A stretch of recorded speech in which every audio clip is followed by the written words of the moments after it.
వెళ్తే జైలుకి వెళ్తారు, మళ్ళీ బయటకు వస్తారు, శత్రువులు పెరుగుతారు. జైలుకి వెళ్ళి బయటకు వచ్చినవాడు ఏమవుతుందో జగన్మోహన్ రెడ్డి చంద్రబాబుని చూశాడుగా. చంద్రబాబుని జైలుకి వెళ్ళిన రోజునే ఇక్కడ ప్రెస్ మీట్ చెప్పాను, మారిపోయింది అబ్బాయి నీదని, నీ స్టోరీ మారిపోయింది. చంద్రబాబు నాయుడు జైలుకి వెళ్ళడం అనేది నీ జీవితంలో చేసిన పెద్ద తప్పు అని. చంద్రబాబు జైలుకి వెళ్ళాడు కాబట్టి అక్కడికి పవన్ కళ్యాణ్ వచ్చి డిక్లేర్ చేశాడు. పవన్ కళ్యాణ్ డిక్లేర్ చేశాడు కాబట్టి బీజేపీతో ఎలియన్స్ అయింది. బీజేపీతో ఎలియన్స్ అయ్యి అక్కడ బీజేపీ ఈయన మీద ఆధారపడి వచ్చే పరిస్థితి వచ్చింది. ఇక్కడ చరిత్రలో ఎన్ని లేనని సీట్లు వచ్చాయి, ఎప్పుడు చూడని సీట్లు వచ్చాయి. ఒక్క తప్పు, నిజానికి చంద్రబాబు నాయుడు గారిని ఆ కేసులో నాకు తెలుసున్న నాలెడ్జ్ ప్రకారం ఆయన్ని జైలుకి పంపేటువంటింత లేవు ఛార్జెస్. ఎందుకంటే మనీ ట్రైల్లో ఆయన దాకా డబ్బు వచ్చింది అని అక్కడ చూపించేది లేదు. అందుకే నేను సిబిఐకి అప్పచెప్పండి అన్నాను. ఇక నన్ను మామూలు జైలుకి వచ్చి చూసిన ప్రతి వాళ్ళల్లో బూతులు తిట్టిపోయారు. ఇప్పుడు మనకు అందులో ఏంటంటే పెద్ద వాళ్ళందరూ ఇప్పుడు చాలా పెద్ద మంత్రులు అది అయిపోయారు, వాళ్ళందరూ నన్ను బూతులు తిట్టిపోయారు. ఆ వీడియోలు అప్పుడప్పుడు చూసుకుని నవ్వుకుంటూ ఉంటాను. ఇంత పెద్దవాడు కూడా మన మీద ఇంత టైం స్పేర్ చేశాడు. ఈవేళ మనకి అపాయింట్మెంట్ దొరకదు వీడిది, కానీ మన కోసం 15 నిమిషాలు వాడు మాట్లాడాడు, పావు గంట వాడు 25 నిమిషాలు, అరగంట తిట్టిపోయారు. ఈవేళ ఏమైంది, వాళ్ళే అధికారంలోకి వచ్చారు, జైలుకి వెళ్ళిన వాళ్ళే. ఏదని రిపర్కషన్స్ ఏంటి అని ఊహించగలిగిన వాడు సక్సెస్ఫుల్ లీడర్ అవుతాడు. ఆ ఊహ ఉండదు. మీకు ఒకటే ఉదాహరణ, మీకు మహాభారతం అందరూ చూశారు కదా, అందరూ చదివారు. కర్ణుడు ఉన్నాడు అందులో. కర్ణుడికి ఇంద్రుడు ఒక శక్తి ఇచ్చాడు. ఇచ్చి ఏంటంటే ఇలాగ కోసి ఇచ్చేసేటప్పటికి ఇంద్రుడికి కళ్ళు తిరిగాయి. ఇంద్రుడికి నిజానికి కర్ణుడు ఓడిపోవాలనే ఉంది, కానీ ఆ కర్ణుడు చేసిన పని చూశాక కళ్ళు తిరిగి ఏం కావాలని ఆయన నీకు అన్నాడు. నాకు ఒక శక్తి, ఒక మనిషి ఉన్నాడు, వాడిని చంపడం కోసం నాకు ఒక శక్తి కావాలని. ఎవడా మనిషి అందరికీ తెలుసు, అర్జునుడిని చంపడం కోసం శక్తి అడిగాడు. ఇంద్రుడికి తెలుసు ఇది ఎవడ మీద వాడతాడో. ఇంద్రుడు ఇచ్చేసాడు అయినా, ఎందుకంటే ఇక దయలో చెప్పేశాడు ఏం కావాలరా నీకని. మనకు అర్థమైన విషయం ఏంటంటే కురుక్షేత్ర యుద్ధంలో కర్ణుడు ఏ రోజు బయటకు వచ్చి ఆ రోజు అర్జున చావు అని పట్టణం కొట్టాడు, అయిపోయింది, యుద్ధం క్లోజేగా. ఎందుకు కొట్టలేదు? పొద్దున్న లేచాడు, బయటకు వచ్చేటప్పటికి మర్చిపోయేవారట. యుద్ధంలో రాత్రంతా అనుకునేవారు కూర్చుని, ఒక రోజు అయిపోయింది, ఏంటి కర్ణ ఇది, రేపు పొద్దున్న లేవగానే ఫస్ట్ ముందు అర్జునుడు ఎక్కడున్నాడో చూసి పట్టణం కొట్టే, అయిపోయింది యుద్ధం అని. నాకు నిన్న జ్ఞాపకమే రాలేదు, రేపు కొట్టేస్తాను ఉండండి అని. మొన్నటి పొద్దున సాయంత్రం అయ్యేటప్పటికి మళ్ళీ ఇదే పరిస్థితి. ఎందుకు మర్చిపోయేవారంటే ఇప్పుడు ముఖ్యమంత్రులు, మంత్రులు, అధికారంలో ఉన్నవాళ్ళు, అంతకుముందు జగన్ టైంలో అధికారంలో ఉన్నవాళ్ళు ఎందుకు మర్చిపోయేవారు?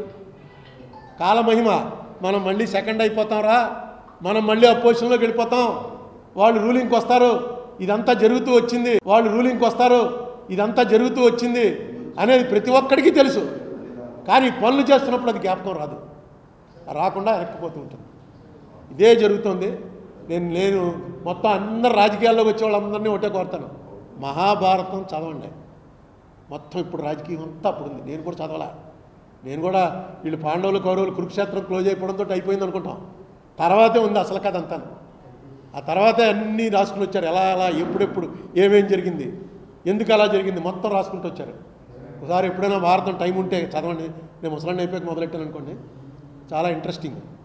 ఈవేళ జరుగుతున్నది కూడా సేమ్ అదే. నేను చంద్రబాబు నాయుడు గారిని రిక్వెస్ట్ చేసేది, ఎందుకంటే నేను నా బయోగ్రఫీ, ఆటోబయోగ్రఫీ రాసుకుంటున్నాను, ఉత్తరే నా కోసం అనుకోండి. ఆ రాసుకున్న దాంట్లో చంద్రబాబు నాయుడు గారికి దాదాపుగా 30-40 పేజీలు రాస్తాను. ఆయన పర్సనల్గా కూడా కలిశాను కాబట్టి, అందుకే రామోజీరావు గారిని కలుద్దామని ప్రయత్నించి విఫలమయ్యాను. పర్సనల్గా కలిశాను కాబట్టి రాస్తాను. రాసే దాంట్లో నేను ఆరోపణలు చేయగలను, కానీ మీరు తప్పు చేశారని దానికి ఆధారం ఇది అనడానికి ఆధారం లేదు. ఇందులో మాత్రం దొరికారు. ఇది ఎందుకు తప్పు చేశారో ఇలాంటి తప్పులు ఇంక రిపీట్ అవనివ్వకండి. రేపు 11వ తారీఖున మా దాంట్లో కూడా మీరు మీ ఇమీడియట్ మీ అడ్వకేట్స్, మీ కౌన్సిల్ని ఆదేశించండి. కరెక్ట్, ఏది న్యాయం, ఏది ధర్మం, అది ఎఫిడేవిట్ చేయండి. ఇక్కడ మళ్ళీ మీరు అభిమానం, దాన్ని ఏమంటారు, ఇచ్చిపుచ్చుకోవడాలు, నాకు వాళ్ళు ఉపకారం చేశారు కాబట్టి నేను వీళ్ళకి ఉపకారం చేయాలి, అవి రానికండి. అది ఈ స్టేజ్లో మీకు అనవసరం. మీరు ఎంత 75 ఏళ్ళు వచ్చి మీకు ఇంత పేరు, భారతదేశంలో ఇంత పేరు వచ్చి ఇన్నిసార్లు ముఖ్యమంత్రి అయ్యి అలాంటి బలహీనతగా మాత్రం లొంకండి. ధర్మం వైపు, చట్టం వైపు ఉండండి. Thank you.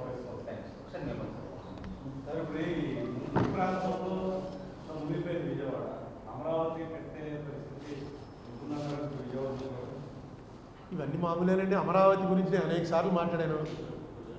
సో వాళ్ళు అక్కడ నిర్ణయం తీసుకున్నారు, కడతారు, దానికి ఏం కావాలో అది చేస్తారు. ఇప్పుడు ముంపు వచ్చింది కాబట్టి అమరావతి మునిగిపోతుందని ఇవన్నీ పొలిటికల్ ఎలిగేషన్. నేనేం రాజకీయ పార్టీకి సంబంధించిన వాడిని కాదు, నాకేమీ అమరావతి అనేది ఆయన నిర్ణయం. ఆయన నేను బుక్కే రాశాను. ఫస్ట్ అపోజ్ చేసింది నేనే.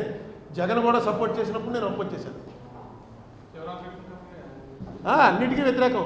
అబ్బో చాలాసార్లు అయ్యింది. కానీ వాళ్ళ నిర్ణయం, అది గవర్నమెంట్ నిర్ణయం, తప్పదు కదా. Okay, thank you brothers. మామూలుగా 100 పేజీలు మాట్లాడారు.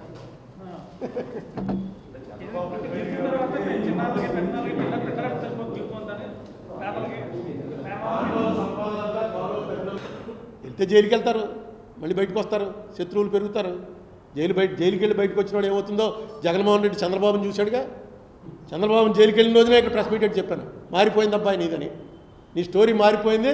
చంద్రబాబు నాయుడు జైలుకి వెళ్ళడం అనేది నీ జీవితంలో చేసిన పెద్ద తప్పు అని. చంద్రబాబు జైలుకి వెళ్ళాడు కాబట్టి అక్కడికి పవన్ కళ్యాణ్ వచ్చి డిక్లేర్ చేశాడు. పవన్ కళ్యాణ్ డిక్లేర్ చేశాడు కాబట్టి బీజేపీతో ఎలియన్స్ అయింది. బీజేపీతో ఎలియన్స్ అయ్యి అక్కడ బీజేపీ ఈయన మీద ఆధారపడి వచ్చే పరిస్థితి వచ్చింది. ఇక్కడ చరిత్రలో ఎన్ని లేనని సీట్లు వచ్చాయి, ఎప్పుడు చూడని సీట్లు వచ్చాయి. ఒక్క తప్పు, నిజానికి చంద్రబాబు నాయుడు గారిని ఆ కేసులో నాకు తెలుసున్న నాలెడ్జ్ ప్రకారం ఆయన్ని జైలుకి పంపేటువంటింత లేవు ఛార్జెస్. ఎందుకంటే మనీ ట్రైల్లో ఆయన దాకా డబ్బు వచ్చింది అని ఎక్కడ చూపించేది లేదు. అందుకే నేను సిబిఐకి అప్పచెప్పండి అన్నాను. ఇక నన్ను మామూలు జైలుకి వచ్చి చూసిన ప్రతి వాళ్ళల్లో బూతులు తిట్టిపోయారు. ఇప్పుడు మనకు అందులో ఏంటంటే పెద్ద వాళ్ళందరూ ఇప్పుడు చాలా పెద్ద మంత్రులు అది అయిపోయారు. వాళ్ళందరూ నన్ను బూతులు తిట్టిపోయారు. ఆ వీడియోలు అప్పుడప్పుడు చూసుకుని నవ్వుకుంటూ ఉంటాను. ఇంత పెద్దవాడు కూడా మన మీద ఇంత టైం స్పేర్ చేశాడురా, ఈవేళ మనకి అపాయింట్మెంట్ దొరకదు వీడిది, కానీ మన కోసం 15 నిమిషాలు వాడు మాట్లాడాడు, పావు గంట వాడు 25 నిమిషాలు, అరగంట తిట్టిపోయారు. ఈవేళ ఏమైంది, వాళ్ళే అధికారంలోకి వచ్చారు, జైలుకి వెళ్ళిన వాళ్ళే. ఏదని రిపర్కషన్స్ ఏంటి అని ఊహించగలిగిన వాడు సక్సెస్ఫుల్ లీడర్ అవుతాడు. ఆ ఊహ ఉండదు. మీకు ఒకటే ఉదాహరణ, మీకు మహాభారతం అందరూ చూశారు కదా, అందరూ చదివారు. కర్ణుడు ఉన్నాడు అందులో. కర్ణుడికి ఇంద్రుడు ఒక శక్తి ఇచ్చాడు. ఇచ్చి ఏంటంటే ఇలాగ కోసి ఇచ్చేసేటప్పటికి ఇంద్రుడికి కళ్ళు తిరిగాయి.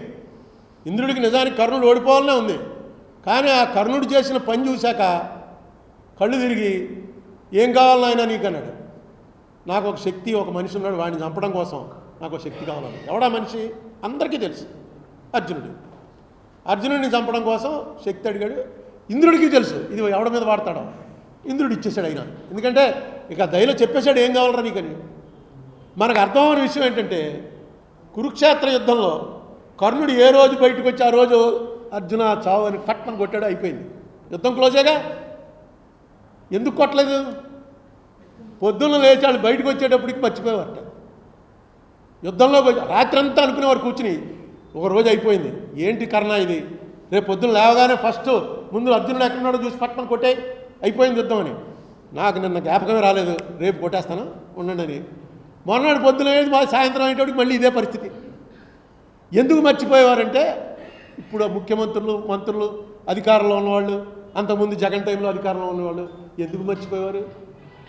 కాలమహిమ, మనం మళ్ళీ సెకండ్ అయిపోతాం రా, మనం మళ్ళీ అపోజిషన్లోకి వెళ్ళిపోతాం, వాళ్ళు రూలింగ్కి వస్తారు, ఇదంతా జరుగుతూ వచ్చింది, వాళ్ళు రూలింగ్కి వస్తారు, ఇదంతా జరుగుతూ వచ్చింది అనేది ప్రతి ఒక్కడికి తెలుసు. కానీ పనులు చేస్తున్నప్పుడు అది జ్ఞాపకం రాదు, రాకుండా వెనక్కిపోతూ ఉంటుంది. ఇదే జరుగుతుంది. నేను మొత్తం అందరు రాజకీయాల్లోకి వచ్చే వాళ్ళందరినీ ఒకటే కోరుతాను, మహాభారతం చదవండి. మొత్తం ఇప్పుడు రాజకీయం అంతా అప్పుడు ఉంది. నేను కూడా చదవాలా. నేను కూడా వీళ్ళు పాండవులు, కౌరవులు, కురుక్షేత్రం క్లోజ్ అయిపోవడంతో అయిపోయింది అనుకుంటాం. తర్వాతే ఉంది అసలు కథ అంతా. ఆ తర్వాతే అన్నీ రాసుకుని వచ్చారు, ఎలా ఎప్పుడెప్పుడు ఏమేం జరిగింది, ఎందుకు అలా జరిగింది, మొత్తం రాసుకుంటూ వచ్చారు. ఒకసారి ఎప్పుడైనా భారతం టైం ఉంటే చదవండి.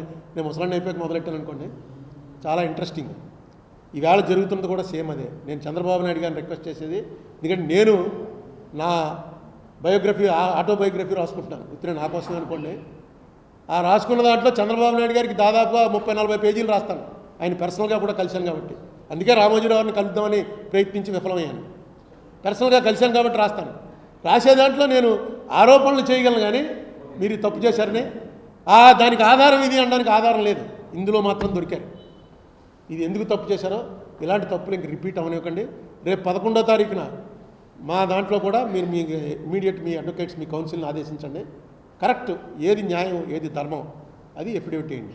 ఇక్కడ మళ్ళీ మీరు అభిమానం, దాన్ని ఏమంటారు, ఇచ్చిపుచ్చుకోవడాలు, నాకు వాళ్ళు ఉపకారం చేశారు కాబట్టి నేను వీళ్ళకి ఉపకారం చేయాలి, అవి రానికండి.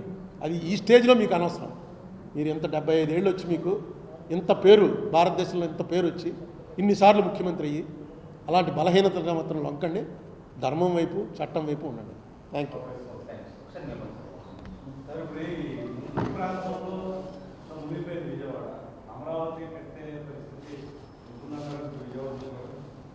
ఇవన్నీ మామూలేనండి. అమరావతి గురించి నేను అనేక సార్లు మాట్లాడాను. సో వాళ్ళు అక్కడ నిర్ణయం తీసుకున్నారు, కడతారు, దానికి ఏం కావాలో అది చేస్తారు. ఇప్పుడు ముంపు వచ్చింది కాబట్టి అమరావతి మునిగిపోతుందని ఇవన్నీ పొలిటికల్ ఎలిగేషన్. నేనేం రాజకీయ పార్టీకి సంబంధించిన వాడిని కాదు. నాకేమి అమరావతి అనేది ఆయన నిర్ణయం. ఆయన నేను బుక్కే రాశాను. ఫస్ట్ అపోజ్ చేసింది నేనే. జగన్ కూడా సపోర్ట్ చేసినప్పుడు నేను అపోజ్ చేశాను. అన్నిటికీ వ్యతిరేకం. అబ్బో చాలాసార్లు అయ్యింది. కానీ వాళ్ళ నిర్ణయం, అది గవర్నమెంట్ నిర్ణయం, తప్పదు కదా. Okay, thank you brothers.